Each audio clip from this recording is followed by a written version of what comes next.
Hello students, welcome to simple solution centre. Friends, आज हम आप लोगों के लिए लेके आए हैं भारत के राष्ट्रपति के बारे में।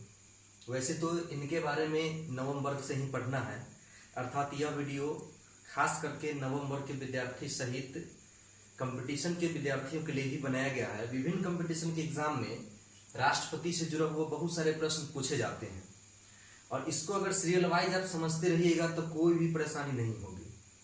इसलिए आप इस वीडियो को गौर से देखें। बहुत ऐसी बातें आपको इस वीडियो के अंतर्गत मिलेगी जो बहुत लोगों के मन में कंफ्यूजन रहता है। उसी कंफ्यूजन को दूर करने का हम प्रयास किए हैं। तो हम शुरू करते हैं इस वीडियो को। जैसा कि आप बोर्ड पर देख रहे हैं, हमारा हेडिंग है राष्ट्रपति, प्रेसिडेंट।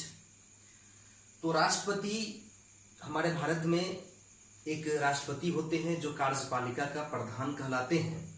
परंतु हम थोड़ा सा इससे पीछे जाते हैं कि इस राष्ट्रपति पद सृजित किस प्रकार से हमारे देश में हुआ। तो आप जानते हैं कि शुरुआत में हमारा देश राजतंत्र के अधीन था। उसके बाद ब्रिटिश शासन हमारे यहाँ आया। शुरुआत में गवर्नर से शुरू हुई, फिर गवर्नर जनरल हुआ, गवर्नर जनरल के बाद वायसराय आए।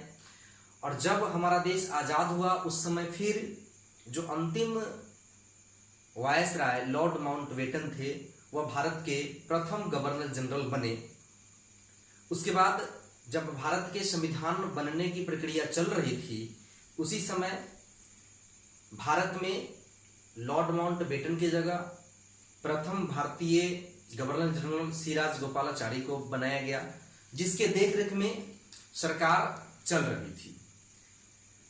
उसी समय संविधान निर्माण की प्रक्रिया भी चल रही थी। उसके अस्थायी अध्यक्ष के रूप में डॉक्टर राजेंद्र प्रसाद को चुन लिया गया था। जब हमारा देश गणतंत्र हुआ 26 जनवरी 1950 को, उसी समय से हमारे देश में राष्ट्रपति भी एक पद सृजित हो गए।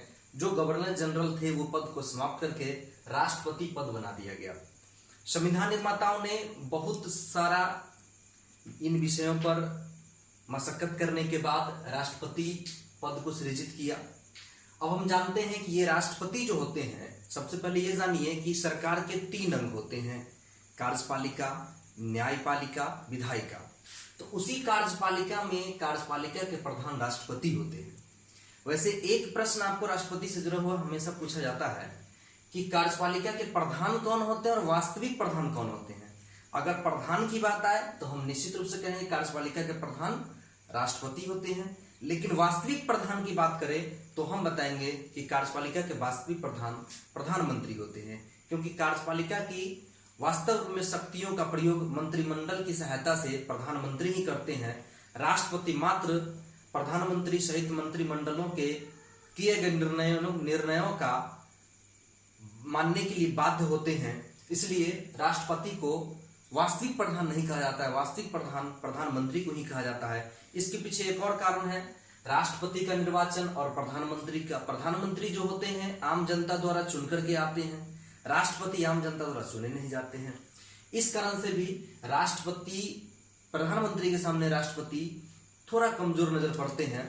हालांकि हम ये भी नहीं कह सकते हैं कि राष्ट्रपति कमजोर होते हैं, बहुत सारी बातें हैं, परंतु व्यवहारिक रूप से प्रधानमंत्री राष्ट्रपति के सारे शक्तियों का प्रयोग करते हैं। तो इस तरह से हम कह सकते हैं कि वास्तविक प्रधान प्रधानमंत्री होते हैं, संवैधानिक प्रधान राष्ट्रपति होते हैं। संविधान में ये व्यवस्था की गई कि संवैधानिक प्रधान राष्ट्रपति होते हैं। तो इन राष्ट्रपति के बारे में हम जानेंगे। भारत का बहुत खूबसूरत संविधान है। प्रत्येक अंग को एक दूसरे से इस तरह से जकड़ के पकड़ के रखा गया है कि कोई कभी निरंकुश नहीं हो सकता है। न राष्ट्रपति निरंकुश हो सकता है, न प्रधानमंत्री निरंकुश हो सकता है। राष्ट्रपति अगर संविधान का अवहेलना करेगा तो राष्ट्रपति को भी महाभियोग द्वारा हटाया जा सकता है। आप सारा इसमें देख रहे हैं। प्रधानमंत्री अगर संविधान के हिसाब से कार्य नहीं करेंगे, क्योंकि संविधान का रक्षक होते हैं राष्ट्रपति, तो प्रधानमंत्री को भी राष्ट्रपति हटा सकते हैं लोकसभा को भंग करके। तो हम आइए अब जानते हैं कि ये भारत के राष्ट्रपति का जो पद का गठन किया गया, इनके क्या पावर है, कार्यकाल क्या होता है, सारा सीरियल से आपका दिया हुआ है। आप देख सकते हैं कि अनुच्छेद 52, 53, 54, 55, 56, 57, 58, 59, 60, 61 यानी 52 से लेके 61 तक राष्ट्रपति की बातों की चर्चा की गई है, तो हम प्रत्येक के बारे में बारी बारी से समझेंगे। अनुच्छेद 52 के तहत कहा गया कि भारत का एक राष्ट्रपति होगा। भारत का एक राष्ट्रपति होगा, किस अनुच्छेद में कहा गया? 52 के तहत। और भारत का जो राष्ट्रपति है, भारत के राष्ट्रपति जस्ट लाइक ब्रिटेन के सम्राट, चूंकि ब्रिटेन के संसद का ज्यादा प्रभाव हमारे यहाँ है, इसी तरह से भारत के राष्ट्रपति का जो पावर है ब्रिटेन के सम्राट की तरह ही है, अमेरिका के राष्ट्रपति की तरह नहीं है। इस बात को भी हम आगे जानेंगे। अनुच्छेद 53 में आपको कहा गया है, अनुच्छेद 53 में है कि इसके राष्ट्रपति की कार्य एवं शक्ति है। राष्ट्रपति के अनेकोनेक कार्य हैं, अनेकोनेक शक्तियां हैं, जिसका चर्चा अनुच्छेद 53 में किया गया है। आपको याद रखना है कि राष्ट्रपति के कार्य किस अनुच्छेद में है, कार्य एवं शक्ति का वर्णन किस अनुच्छेद में है, तो 53 में है। तो इस बात को हम ध्यान रखेंगे कि 53 में है। उसके बाद इसके बारे में बहुत सारी बातें हैं जिसके बारे में अध्ययन हम आगे करेंगे, क्योंकि कार्य और शक्ति तो बहुत ज्यादा है, कैसे प्रयोग करते हैं इसका अध्ययन हम अगले वीडियो में करेंगे। अभी हम देखते हैं अनुच्छेद 54 के बारे में। अनुच्छेद 54 में निर्वाचन है। निर्वाचन यानी कि राष्ट्रपति का इलेक्शन। तो वो होता कैसे है? तो निर्वाचन करने के लिए एक निर्वाचक मंडल होता है, निर्वाचक मंडल होता है। और इससे भी पहले हम जाने कि राष्ट्रपति का निर्वाचन किस ढंग से होता है, तो यह अप्रत्यक्ष ढंग से होता है। राष्ट्रपति का निर्वाचन अप्रत्यक्ष ढंग से होता है। आप जानते हैं लोकतंत्र में दो तरह के लोकतंत्र होते हैं, प्रत्यक्ष और अप्रत्यक्ष। तो हमारे विधायक हैं, सांसद हैं, ये सभी प्रत्यक्ष रूप से जनता द्वारा चुन के जाते हैं, लेकिन राष्ट्रपति के चुनाव में जनता भाग नहीं लेती है। जनता के द्वारा चुने गए प्रतिनिधि भाग लेते हैं राष्ट्रपति के चुनाव में, इसलिए राष्ट्रपति के चुनाव को हम अप्रत्यक्ष चुनाव कहते हैं। अब इसके निर्वाचक मंडल होते हैं। निर्वाचक मंडल में कौन कौन होते हैं, तो गौर कीजिएगा, निर्वाचक मंडल में कौन कौन होते हैं। तो इसमें एक संघ सरकार के लोग होते हैं, संघीय व्यवस्था के, और एक राज्य सरकार के। अब संघ में क्या है, तो संघ में जनता द्वारा चुने गए प्रतिनिधि कौन है, तो एक है लोकसभा के सदस्य, लोकसभा के सभी निर्वाचित सदस्य। ध्यान दीजिएगा, यहां पर हमने कहा है लोकसभा के सभी निर्वाचित सदस्य इसके चुनाव में भाग लेंगे। तो आप जान जाइए कि लोकसभा के सभी निर्वाचित सदस्य कितने हैं। तो अभी कुल हमारे देश में 545 लोकसभा सीट है, परंतु निर्वाचित उसमें से 543 ही हैं। निर्वाचित कितने हैं? 543 हैं, और 2 को राष्ट्रपति मनोनीत करते हैं, 2 आंग्ल भारतीय को राष्ट्रपति मनोनीत करते हैं। तो ये मनोनीत को नहीं इसमें भाग लेना है, निर्वाचित को लेना है। उसके बाद आप राज्यसभा की कहिएगा, राज्यसभा के सभी निर्वाचित सदस्य। इसमें वही बात आई, सभी निर्वाचित सदस्य।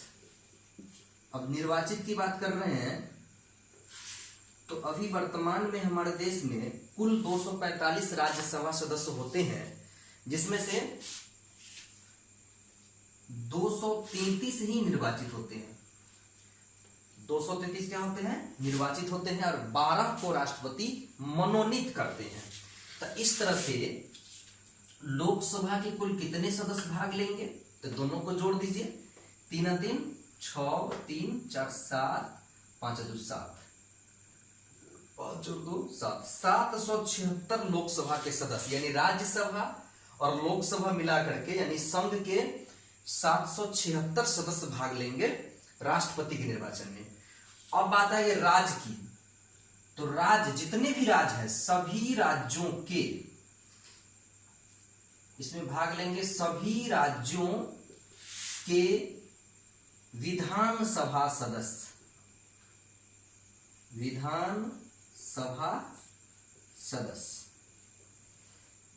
विधानसभा, सभी राज्यों के विधानसभा के निर्वाचित सदस्य, विधानसभा के निर्वाचित सदस्य, इसमें भी निर्वाचित होना चाहिए, मनोनीत नहीं। कुछ राज्य ऐसे हैं जहां पर विधानसभा के सदस्य को मनोनीत भी किया जाता है, तो मनोनीत नहीं होना चाहिए, इसमें भी निर्वाचित होना चाहिए।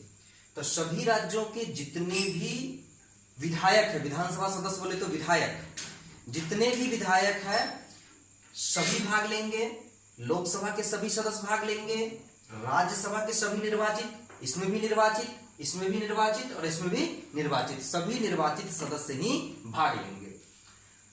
अब एक बात इसमें और आती है कि प्रत्येक राज्य में नहीं, कुछ राज्य ऐसे हैं जहां विधान परिषद के सदस्य भी हैं, लेकिन विधान परिषद के सदस्य राष्ट्रपति के चुनाव में भाग नहीं लेते हैं। विधान परिषद के सदस्य राष्ट्रपति के चुनाव में भाग इसलिए नहीं लेते हैं क्योंकि सभी राज्यों में विधान परिषद नहीं है।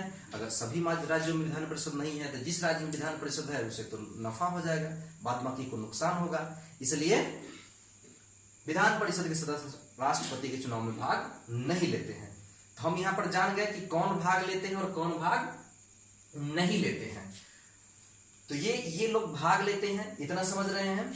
अब हम आगे देखेंगे,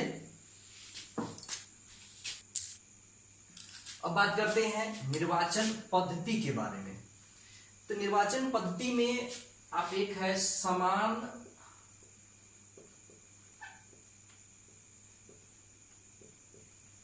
आनुपातिक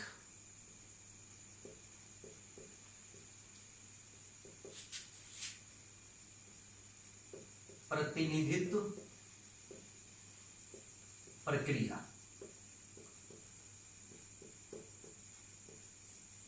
ये क्या होता है? तो चूंकि आप जानते हैं कि लोकसभा, राज्यसभा और विधानसभा के सभी निर्वाचित सदस्य भाग लेते हैं, तो उनका क्या वैल्यू हो, वोट का वैल्यू क्या हो? लोकसभा के सदस्य का वोट का वैल्यू कितना होगा, राज्यसभा के सदस्यों का वोट का वैल्यू कितना होगा और विधानसभा के सदस्यों का वोट वैल्यू कितना होगा, इसके लिए आया समान अनुपातिक प्रतिनिधित्व प्रक्रिया। तो ये क्या होता है?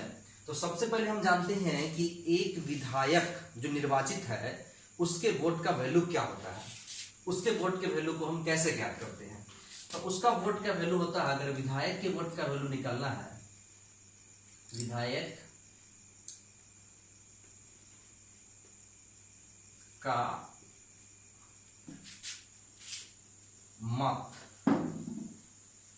मत का जो वैल्यू है वो कितना के बराबर होगा? तो विधायक के मत का वैल्यू होगा राज्य, जिस राज्य का हम निकाल रहे हैं उस राज्य की कुल जनसंख्या बटे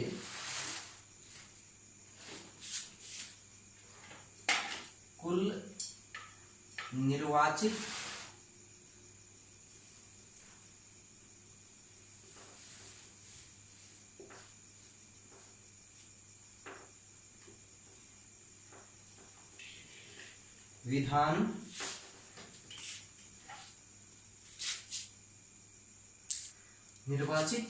विधान सभा के सदस्यों की संख्या। उसके बाद यानी राज्य की कुल जनसंख्या में हमें उस राज्य की कुल निर्वाचित विधानसभा के सदस्यों की संख्या से भाग दे देना है, और फिर जो भाग देने के बाद जो भागफल आएगा उस भागफल में फिर 1000 से भाग देना है। तो हम एक एग्जांपल लेते हैं, जैसे मान लीजिए हम बिहार का ही निकालना चाहते हैं, तो बिहार का निकालना चाहते हैं तो बिहार में कुल 10 करोड़ अगर 41 लाख मोटा मोटी हम ले रहे हैं,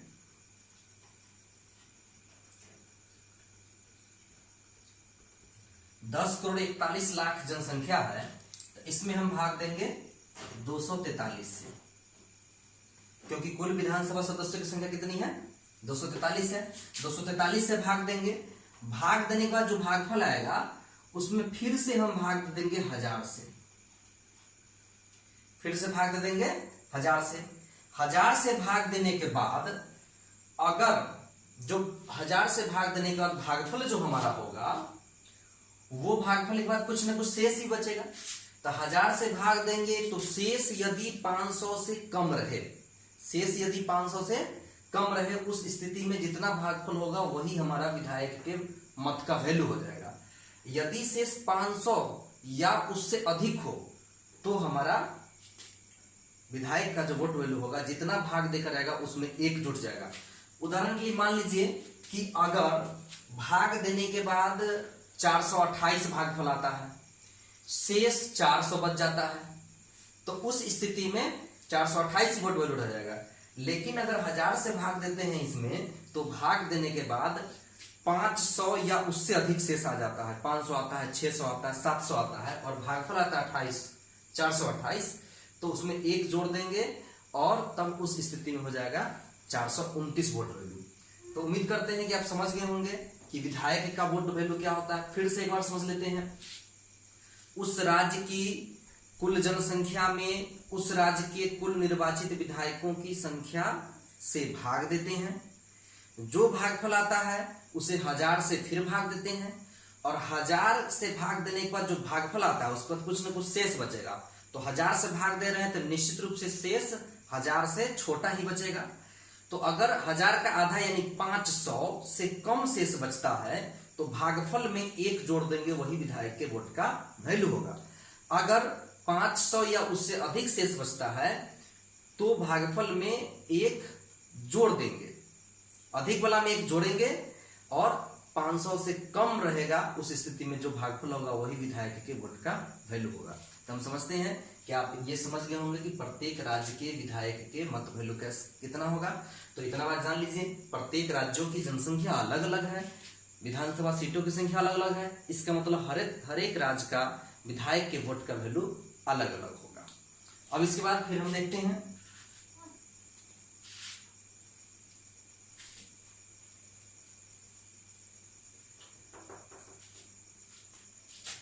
लोकसभा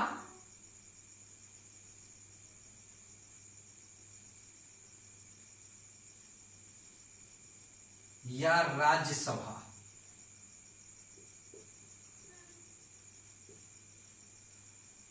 राज्यसभा के मत का जो मान होगा वह कितना होगा। तो इसके लिए क्या करना है कि जितने भी यानी कि भारत में जितने भी विधायक हैं उन विधायक का जो के निर्वाचित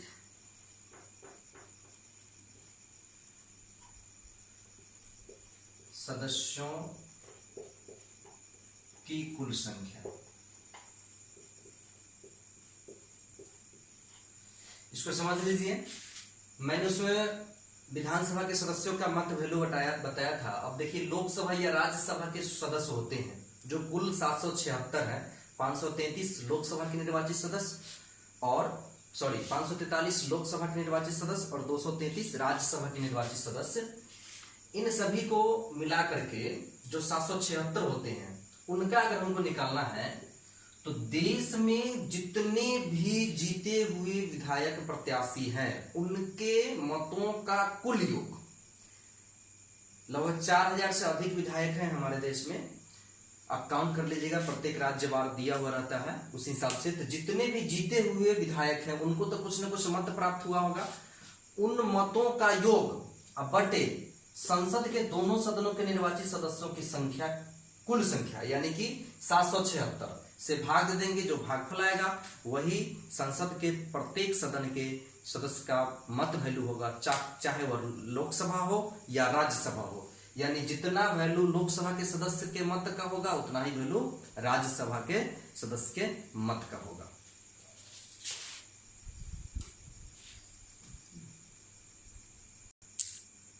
अब निर्वाचन की पद्धति के अंतर्गत एक और प्रक्रिया है, वह है आपको एकल संक्रमणीय मत प्रणाली। मत प्रणाली यहां गौर से समझने की जरूरत है, ये क्या है। तो सामान्य निर्वाचन की तरह सामान्य जो मत गिरते हैं उससे अलग होता है राष्ट्रपति का जो मत गिरता है। और एक और बात जान लीजिए, राष्ट्रपति का जो मत गिरता है वो ईवीएम के माध्यम से नहीं, अभी भी मत पत्र के सहायता से ही गिरता है। तो उसका कैसे गिरता है वोट, जैसे मान लीजिए कि इसमें राष्ट्रपति चुनाव के लिए ABCD 5 उम्मीदवार खड़े हो। वैसे इतना ज्यादा उम्मीदवार खड़े होते नहीं है, क्योंकि बहुत सारी प्रक्रिया है राष्ट्रपति के उम्मीदवार खड़े होने के लिए, उस प्रक्रिया को सारे लोग फुलफिल नहीं कर पाते हैं। तो अगर आपको वोट गिराना है तो प्रत्येक आदमी को अगर 4 या 5 लोग खड़े हैं तो सभी को 5 वोट देना पड़ेगा। वो कैसे, तो जैसे आप वोट देने गए तो आपकी पसंद का आप चाह रहे हैं कि ए राष्ट्रपति बने 1 नंबर में, तो आप ए के सामने 1 लिखेंगे, बी के सामने 2 लिखेंगे, ई को आप तीसरा पसंद मानते हैं तो यहाँ 3 लिखेंगे, डी को चौथा मानते हैं तो 4 लिखेंगे, सी को 5वां मानते हैं तो 5 लिखेंगे। दूसरा कोई वोट गिराने गया तो ए को मान लीजिए कि 1 दिया, बी को 3 दिया, सी को 4 दिया, इसको 5 दिया, इसको 2 दिया।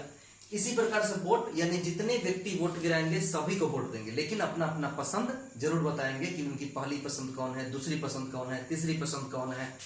लेकिन इतने लोग नहीं आते हैं उम्मीदवार के रूप में, इसलिए ज्यादा परेशानी नहीं होते। 1 से 2 उम्मीदवार, 2 से 3 उम्मीदवार रहते हैं, ज्यादातर 2 उम्मीदवार रहते हैं। इसके पीछे भी कारण है, क्योंकि एक पक्ष के उम्मीदवार होते हैं, एक विपक्ष के उम्मीदवार होते हैं। जिसकी सत्तारूढ़ दल होती है उसके उम्मीदवार होते हैं, और जो विपक्षी दल होते हैं उसके उम्मीदवार होते हैं। तो उस स्थिति में भी प्रत्येक व्यक्ति को 2 वोट गिराना होता है, 1 2 2 1 1 2 ऐसे करके गिराना होता है। अब जब वोटिंग हो गई, मत गिर गया, तो उसके बाद बारी आती है गिनती की। तो गिनती की भी एक बड़ा दिलचस्प प्रक्रिया है, जिसमें सबसे पहले गिना जाता है कि 1 नंबर पसंद वाले कौन है। और इसमें भी एक नियम है, राष्ट्रपति में निर्वाचन होने के लिए कोई भी उम्मीदवार तभी निर्वाचित हो सकता है जब वह न्यूनतम कोटा को पूरा करता होगा। मतों की न्यूनतम कोटा, तो ये क्या है, कुल मतों की संख्या, कुल गिराए गए या वैध मतों, गिराए गए मतों की संख्या बटे 2 और +1। यानी कि अगर मान लीजिए कि कुल 100 मत गिरे हैं, 100 मत अगर गिरे हैं तो 2 से भाग देंगे तो 50 होगा, यानी 51। कम से कम 51 वोट लाना होगा। अगर हम 1 नंबर वाला काउंट पहले करते हैं तो उसी व्यक्ति को निर्वाचित घोषित किया जाएगा जिसको 1 नंबर वाला चॉइस कम से कम 51 लोगों ने किया होगा। अगर नहीं किया होगा तो उस स्थिति में फिर आपको यह ट्रांसफर होगा, फिर दूसरे तरीका से होगा। तब देखा जाएगा कि अगले राउंड की गिनती होगी। अभी तक ऐसे मात्र भारत के इतिहास में एक बार ही दूसरे राउंड की गिनती में फैसला हुआ है, अन्यथा एक ही राउंड में फैसला हो जाता है। तो अगले राउंड की गिनती होगी, तब देखा जाएगा कि 2 नंबर वाला पसंद किसका ज्यादा है। उसके बाद फिर उसको ऐड करके देखा जाएगा कि कुल मतों का आधा से 1 अधिक जिसे प्राप्त हो रहा है तो उसे निर्वाचित घोषित कर दिया जाएगा। तो इसमें 2 बातें हम सीखे, न्यूनतम कोटा लाना जरूरी है। ऐसा नहीं है कि 4 उम्मीदवार है और किसी एक को 3 से ज्यादा आ गया तो निर्वाचित हो गया, नहीं, उसको कम से कम आधा से 1 ज्यादा वोट लाना ही पड़ेगा। तो इस तरह से आप देख लीजिए कि ये भी आप समझ गए हैं। तो आप निर्वाचन पद्धति समझ गए होंगे। तो हमारा अगला बिंदु है वो अनुच्छेद 56 के तहत राष्ट्रपति के कार्यकाल की बात कही गई है, यानी कितने समय तक कोई भी राष्ट्रपति निर्वाचित होने के बाद अपने पद पर आसीन रह सकता है। तो आप सभी को मालूम होगा 5 वर्षों तक। तो इसमें यह भी प्रश्न है, कभी कभी प्रश्न पूछ देता है कि 5 वर्ष मतलब कब से, निर्वाचित होने के बाद से कि नामांकन होने के बाद से या शपथ लेने के बाद से। इसका जवाब होगा शपथ। अगर मान लीजिए कि निर्वाचित हम आज हुए हैं लेकिन शपथ 10 दिन बाद होगा, 20 दिन बाद होगा, तो उस स्थिति में उसी दिन से 5 साल गिना जाएगा। तो 5 साल तक अपने पद पर वह बना रहेगा। एक और नियम इसमें है, ये तब तक अपने पद पर बने रहेंगे जब तक अगला चुनाव न हो जाए। चुनाव कराने का काम निर्वाचन आयोग का होता है, लेकिन ये अपने मतलब पद पर तब तक बने रह सकते हैं जब तक नए राष्ट्रपति का चुनाव न हो जाए। वैसे 5 साल तक का ही कार्यकाल होता है। लेकिन आपके इसके उलट अमेरिका के राष्ट्रपति की चुनाव की बात करें, अमेरिका के राष्ट्रपति का कार्यकाल, आयरलैंड के राष्ट्रपति का कार्यकाल मात्र 4 वर्षों का होता है। यहाँ के राष्ट्रपति का कार्यकाल 5 वर्षों का होता है। अनुच्छेद 57 के तहत पुनर्निर्वाचन की बात करी गई। पुनर्निर्वाचन का मतलब है कि जब कोई व्यक्ति एक बार राष्ट्रपति बन गया तो वह दोबारा भी बन सकता है, तिबारा भी बन सकता है, चौबारा भी बन सकता है। ये भारत के संविधान के अनुच्छेद 57 में यह बात कह दी गई। ऐसी कोई बाध्यता नहीं है कि राष्ट्रपति जो बन गया वो दोबारा तिबारा नहीं बन सकता है। लेकिन आप फिर से आप देख सकते हैं अमेरिका के संविधान में, आयरलैंड के संविधान में राष्ट्रपति का कार्यकाल भी 4 वर्ष का है और उसका पुनर्निर्वाचन 2 से ज्यादा बार नहीं हो सकता है, यानी कि एक व्यक्ति अधिक से अधिक वहां 2 बार ही राष्ट्रपति रह सकते हैं। वैसे ये नियम होने के बावजूद भी थोड़ा संविधान का नियम हल्का था, इस कारण से अमेरिका के राष्ट्रपति 1940 में लगातार अपने शक्ति का प्रयोग करते हुए 4 बार राष्ट्रपति बन गए थे। फिर से वहां संविधान में संशोधन किया गया और कानून को सख्त किया गया, तो अब वहां राष्ट्रपति एक बार में 2 बार से अधिक राष्ट्रपति नहीं बन सकते हैं। तो भारत का राष्ट्रपति एक व्यक्ति कई बार रह सकते हैं, परंतु अभी तक भारत में राष्ट्रपति लगातार 2 बार होने का श्रेय डॉक्टर राजेंद्र प्रसाद को है, जो लगातार 2 बार राष्ट्रपति रहे हैं। बाद बाकी सभी लोग एक ही बार रहे हैं। तो अब बात करते हैं हम योग्यता की। तो योग्यता यानी कौन राष्ट्रपति हो सकता है, ये अनुच्छेद 58 में है। हालांकि इसकी बात सबसे पहले होनी चाहिए थी, लेकिन बाद में इसलिए क्योंकि हम सीरियल से आए हैं अनुच्छेद के अनुसार। तो अनुच्छेद 58 में कही गई कि योग्यता क्या होगा राष्ट्रपति का। तो सबसे पहला योग्यता तो होगा भारत का नागरिक हो, भारत का नागरिक हो। दूसरी योग्यता होगा 35 वर्ष उम्र हो चुका हो।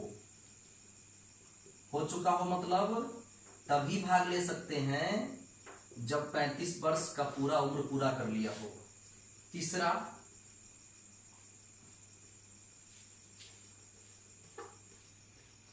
किसी लाभ के पद पर न हो, किसी लाभ के पद पर न हो।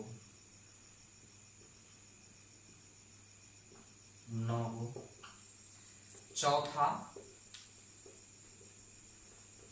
लोकसभा सदस्य बनने की क्षमता हो।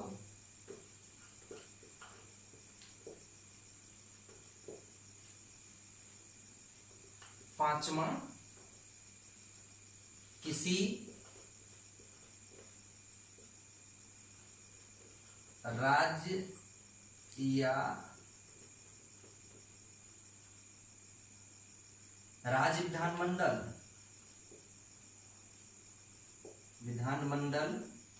या लोकसभा राज्यसभा का सदस्य न हो। हम फिर से समझ लेते हैं, भारत का नागरिक हो, 35 वर्ष उम्र पूरा हो चुका हो, यानी एक दिन भी कम नहीं होना चाहिए, किसी लाभ के पद पर न हो। किसी लाभ के पद पर न होने का तात्पर्य है कोई सरकारी सेवा में न हो, सरकारी नौकरी में न हो। लेकिन अगर कोई मंत्री है, राज्यपाल है, पहले से उपराष्ट्रपति है, तो वो लाभ का पद नहीं माना जाता है, वो व्यक्ति राष्ट्रपति के चुनाव लड़ सकता है। लोकसभा के सदस्य निर्वाचित होने की क्षमता रखता हो और किसी राज्य का विधानमंडल या फिर लोकसभा राज्यसभा का पहले से वह सदस्य न हो। अगर सदस्य है तो राष्ट्रपति बनते ही ये सदस्यता उनकी रद्द हो जाएगी। तो इस तरह से हम देख सकते हैं कि ये राष्ट्रपति बनने की योग्यता है। एक अनुच्छेद 59 है, 59 में वेतन एवं भत्ते कम नहीं का बात किया गया, यानी अनुच्छेद 59 में साफ तौर पे स्पष्ट लिख दिया गया कि जब कोई व्यक्ति राष्ट्रपति है तो उसके कार्यकाल के दौरान उनके वेतन एवं भत्ते को कम नहीं किया जा सकता है। उसका कार्यकाल खत्म हो जाए, बाद में बढ़ाया घटाया उसका अलग बात है, लेकिन उसके कार्यकाल के दौरान जब तक वो राष्ट्रपति है तब तक उसके वेतन एवं भत्ते को कम नहीं किया जा सकता है। शपथ की बात है तो अनुच्छेद 60 के तहत शपथ लेता है। भारत के राष्ट्रपति को शपथ भारत के सुप्रीम कोर्ट के चीफ जस्टिस यानी सर्वोच्च न्यायालय के मुख्य न्यायाधीश उनको शपथ दिलाते हैं। उसके बाद है लास्ट पॉइंट है महाभियोग।